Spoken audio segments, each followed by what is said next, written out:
ஏற்கனவே உங்களுக்கு கேஸ்ட்ரோஎசோஃபேகல் reflux disease இருக்கு, இல்லன்னா கேஸ்ட்ரிக் அல்சர் இருக்கு அப்படின்னு தவிர்க்க வேண்டிய ஒரு முக்கியமான ஃபுட் ஐட்டம் என்ன அப்படின்னா, காரமான உணவு, ஸ்பைசி ஃபுட். இந்த ஸ்பைசி ஃபுட் என்ன பண்ணும் அப்படின்னா, அதுல இருக்கக்கூடிய காரத்தன்மை நம்மளுடைய ஸ்பின்க்டர அழகா ரிலாக்ஸ் பண்ணிக்கிட்டே இருக்கும். ஆசிட் புரொடக்ஷன அதிகப்படுத்தி, அந்த ஆசிட் செக்ரீஷன் மேல எழும்புற மாரி, நெஞ்சில எழும்புற மாதிரி, செஸ்ட்ட நோக்கி மேல வாய் வழியா வர்ற மாதிரி ஒரு எரிச்சல உண்டு பண்ணும். ஹார்ட் பர்ன், ரீஹெச்சிடேஷன் வரும்.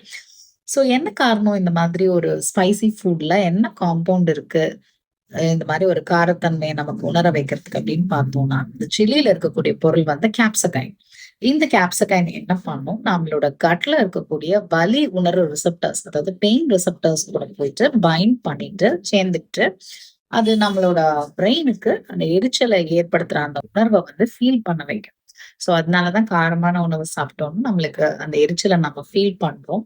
இன்னொன்னு அந்த இன்டெஸ்டினல் மூவ்மெண்ட், அந்த கட்டோட மூவ்மெண்ட்ட வந்து அதிகப்படுத்தும். ஸ்பின்க்டர் வந்து ரிலாக்ஸ் பண்ண வைக்கும்.